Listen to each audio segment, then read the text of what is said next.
Winter is winding down, so we are breaking out the grill a little bit early. Andy Groneman is here of Smoke on Wheels. Thanks so much for being here. What are we making? Morning, Gina. Well, we are making asparagus that we've been marinating in a nice marinade with garlic and onion. And I've got Terrace Major here, which is a beef cut out of the shoulder. Terrace Major, it's a muscle name. Okay. So you see it as shoulder tender or petite tender. Okay. It's a cut out of the shoulder, but it cooks up like a fillet or a tenderloin. Okay. So think lower price, but the same type of quality from tenderness. So, but you've got a little work you have to do to this thing. So I'm going to cut this silver skin off of here. All right. We're going to make sure we get all of that removed. So why don't we want that? Is that tough?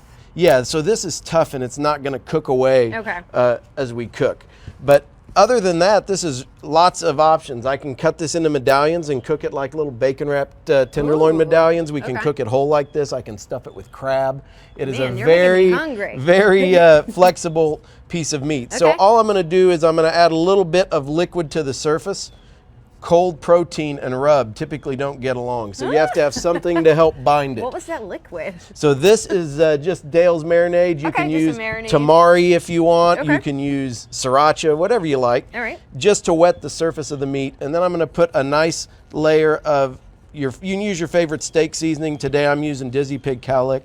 But I'm just putting a nice even layer of that on the surface of the meat. Okay, how long do you have to let meat marinate for before you throw it on the grill? So the smaller the cut, the less time you need, right? Okay. And that marinade's using a little bit of an acid and a little bit of salt to start to break down that surface protein. You can see the rubs already darkening and getting really pretty on there. So this is ready to go straight into the pit. We have a pit, people. This is so cool. What we're doing with these is called a reverse sear. So I'm taking this and I'll start it over here on this side of the cooker. And that's the cooler side. Yeah, that's the cooler side. And then what'll happen is, as we get up to temperature, in this internal temperature of the meat, I flash it over our nice hot fire here to get a good sear on it. So why start meat on the slower side?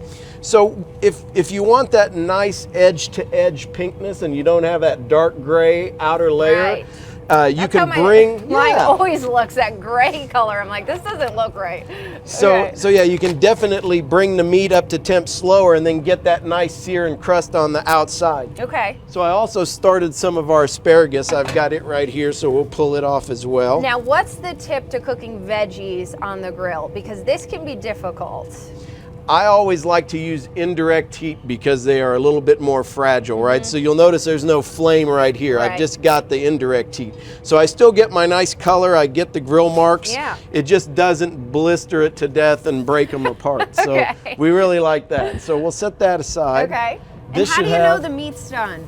So that's a great question. So I've got a couple of things right here. These are both different types of instant read thermometers. Okay. Kind of one of the tips that I always give people is overcooking your meat is usually the biggest problem that you've got. So until you understand your temperatures, you want to have an instant read thermometer so you can grab that temp really easy. What kind of temp are we looking for? So on this, for a medium rare, we're looking for about 125 to 130. Okay. And then it rests up to about 135. This is nice and warm over here. I love grilling season. All right. So what I've got is our piece right here. And normally I would want to let this rest for 4 or 5 minutes and let those juices kind of redistribute. Well, we're hungry, so we're hungry, so we're just going to get right into this thing.